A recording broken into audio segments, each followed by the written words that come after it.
Es ya muy conocido en psicoanálisis que se ponga énfasis en los complejos infantiles porque son ellos los que determinan el destino del individuo. Quizás el caso que mayor ilustre cómo la dinámica familiar determina la vida futura es el propio caso de Anna Freud. En este video vamos a ver cómo las fantasías y las expectativas de Freud y Marta influyeron en la vida adulta hasta sus últimos días de Anna Freud.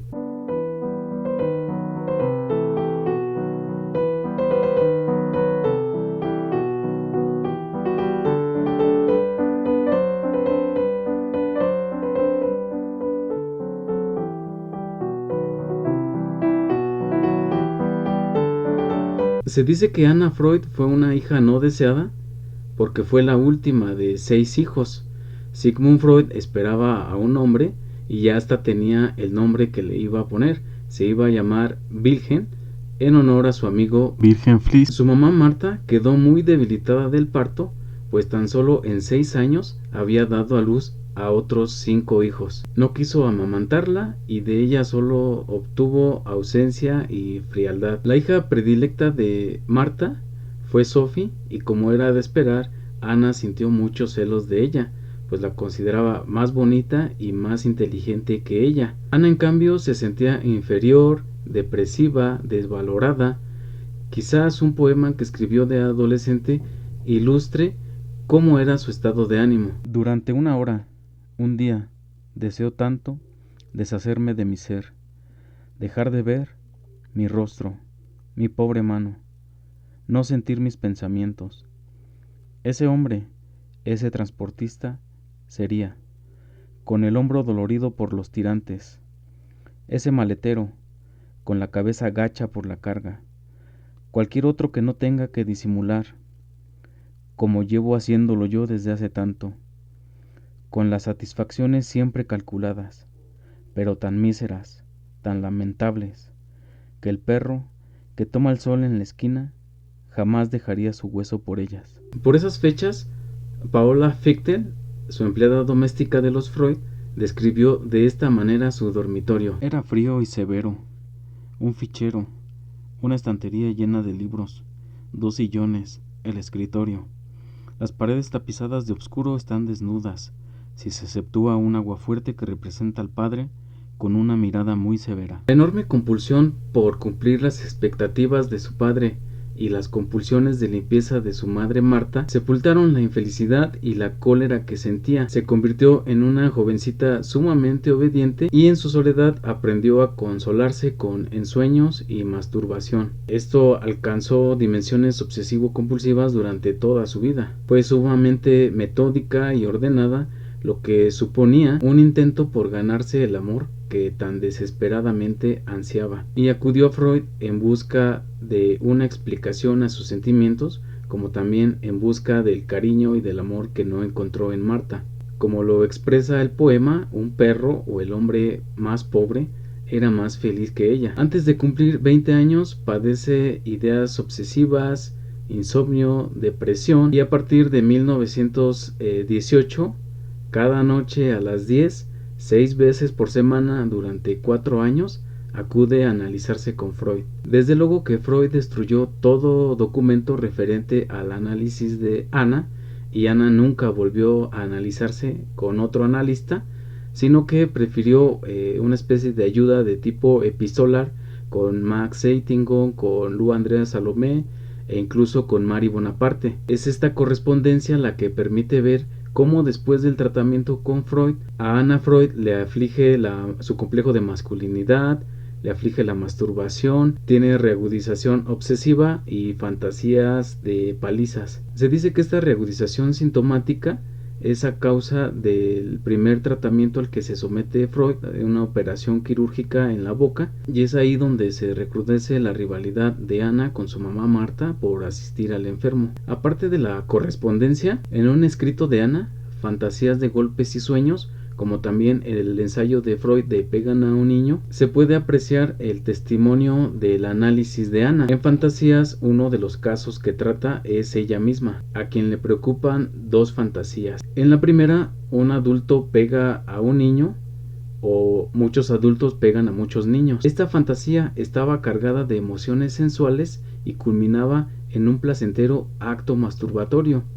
En la segunda fantasía, un caballero de la Edad Media amenazaba a un niño, pero de último momento este lo perdonaba y le hacía después favores. Ana vio una similitud en ambas temáticas. En las dos había una persona que era fuerte y la otra débil, una situación peligrosa, un clímax y la culminación placentera. La interpretación era que se hallaba motivada por fuertes sentimientos incestuosos hacia el padre. La interpretación de Freud definía los ensueños y la masturbación como la principal problemática de Ana. Estas reacciones neuróticas tenían que ser eliminadas si quería recuperar la salud. Estas fantasías eran antiguos sentimientos de amor hacia el padre y fueron transformadas por el sentimiento de culpa. Como se observa, ambas argumentaciones interpretan esas fantasías como una expresión de antiguos deseos de amor por el padre, transformadas por los sentimientos de culpa en fantasías masoquistas. Pero en realidad es la interpretación de Freud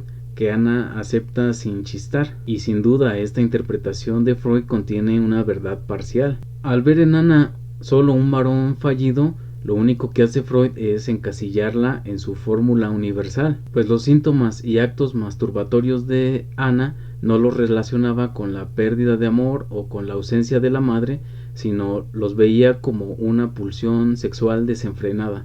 Si bien Sigmund siempre había tenido a Ana a su servicio, Ana por su parte hacía lo propio con él. Ocupó el puesto de todos sus hermanos, usurpando incluso el lugar de su mamá. Dedicó todas sus energías a la disciplina que su padre había creado y de la que después sería heredera. Así, cuando acudían invitados ilustres como el hombre de los lobos, padre e hija conversaban con ellos, y Marta y Paola Fichte, la empleada, se dedicaban a organizar el menú, a preparar bocadillos para ellos. Y así la relación de Freud y Marta iba en declive, pero aumentaba la de Ana y la de Sigmund. Bueno, era tal la relación entre Sigmund y Ana que cuando Ana viajó a Londres, Ernest Jones, de 35 años, manifiesta concretamente el deseo de pretenderla. Freud conoció lo sucedido e intervino enérgicamente. Sé por fuentes fidedignas que el Dr. Jones tiene intención de cortejarte.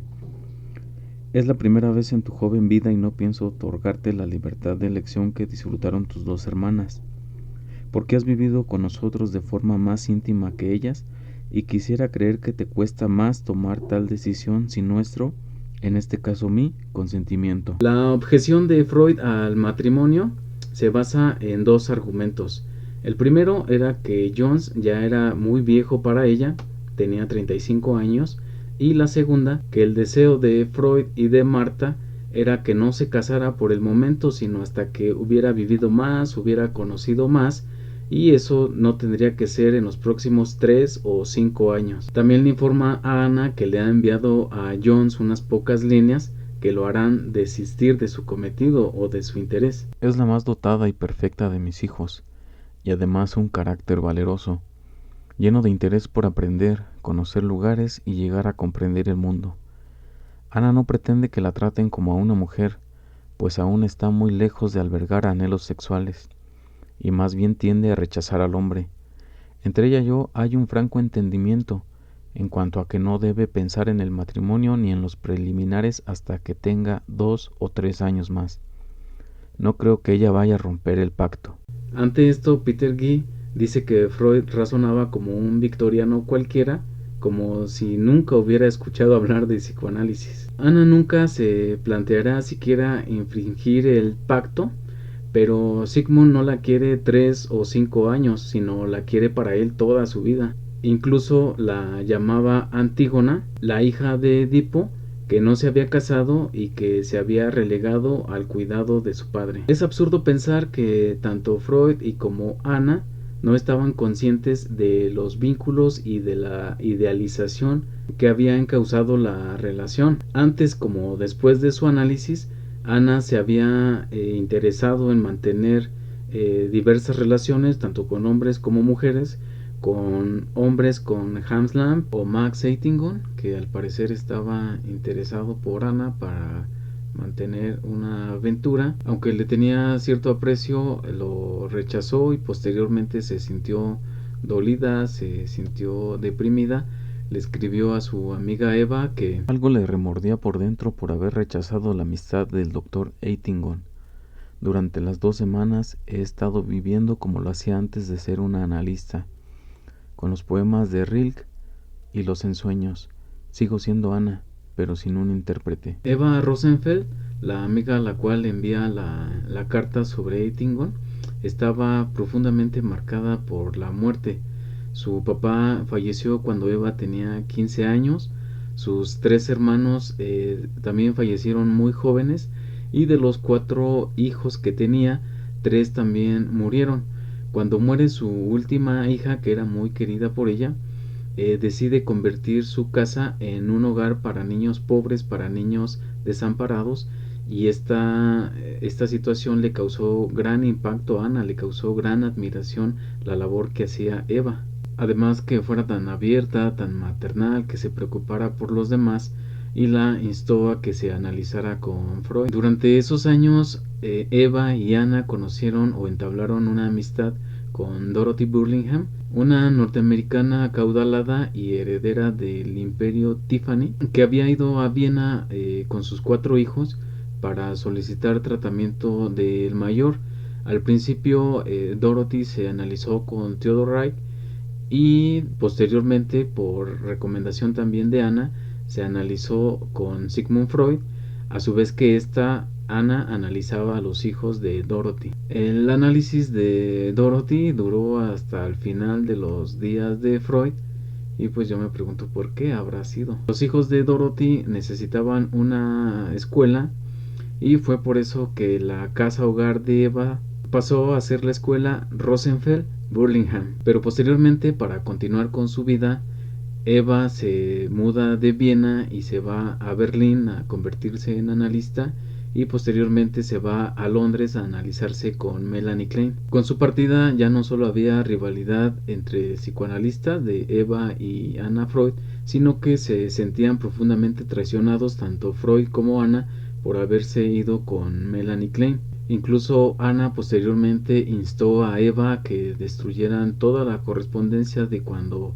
eran amigas. Entonces se hizo mayor el apego con Burlingham, que incluso los Burlingham se mudaron a un departamento que estaba encima de los Freud, y fue tanta la amistad de Dorothy y Ana que incluso tuvieron algunos viajecillos a solas, y hasta este momento es cuando Ana comienza a conocer la felicidad, la paz interior. Los dolores de cabeza que me han atormentado durante tanto tiempo han desaparecido.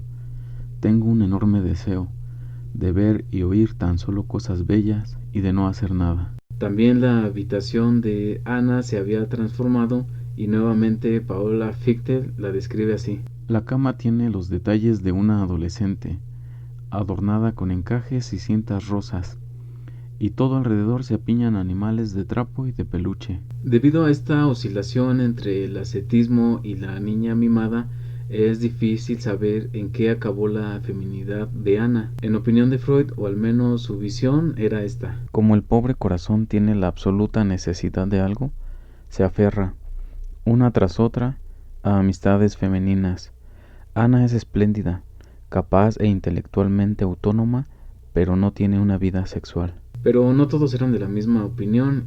Hubo algunos que dijeron abiertamente que la suya era una relación lésbica. Ana siempre sostuvo lo contrario, pero si esta relación suscitó conjeturas, cotilleos, más inquietante resultó no que Freud analizara a Ana. En ese tiempo también Abraham Jung había analizado a su esposa, a sus hijas. Melanie Klein analizó a su hijo Erich, que incluso expuso el caso. Lo inquietante fue que después de analizar a Ana, Freud analizó a sus compañeras, a Eva, a Dorothy, y que éstas se convirtieron en analistas, y que después Ana, o en ese mismo momento, Ana analizó también a los hijos de Dorothy, sobre todo porque, a diferencia de Wilhelm Steckel, Freud veía la masturbación como patológica y el pensamiento de Ana después se fraguó sobre lo normal y lo patológico. Una de las aportaciones más significativas de Ana fue los denominados mecanismos de defensa. Aquí su pensamiento ya no consistía en esa ortodoxia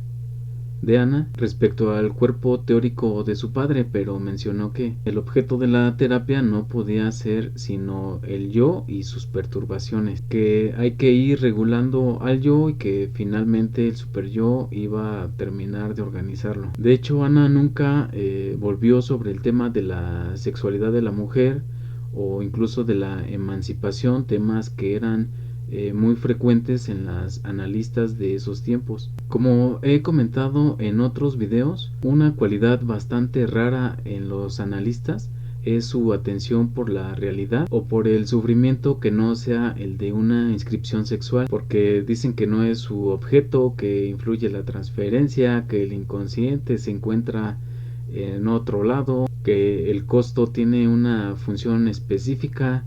Bueno, Anna Freud era una de esas analistas raras. Durante la Segunda Guerra Mundial, Anna Freud albergó en la Hampstead Clinic a muchísimos niños, donde ella personalmente atendía desde el aprovisionamiento de los alimentos hasta curar las heridas infecciosas y desde luego la atención psicoanalítica. Cuando un familiar visitaba a algún niño, Ana procuraba que estos estuvieran el mayor tiempo posible e incluso podría ayudar a que se transgredieran los horarios establecidos o permitía que los papás trabajaran en la clínica para que estos pudieran estar cerca de sus hijos el mayor tiempo posible. Con esto Ana reconocía y atendía las verdaderas necesidades del ser humano. Como mencionamos cuando vimos a Ferenczi, pues qué sucede cuando se atiende a otro tipo de personas, pues dejas de recalentarle el psicoanálisis a la gente. Durante el periodo bélico,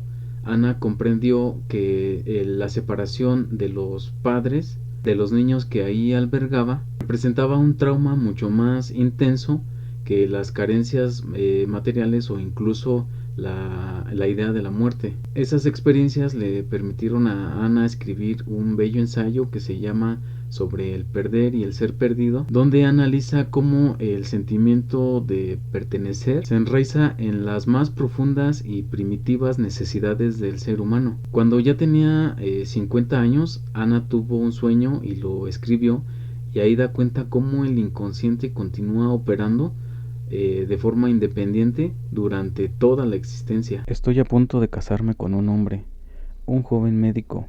Me siento muy descontenta. Mi padre y mi madre se han perdido en un lugar oscuro y yo les estoy buscando. Poco después encuentro a mi madre, pero a mi padre no, y estoy desesperada. Existe pues el conflicto de su vida. Si Ana dirige su líbido a un hombre, borra a su padre. Solamente el vínculo de meta-inhibida, es decir, una relación con otras mujeres, evita la culpa que hubiera comportado otra relación heterosexual.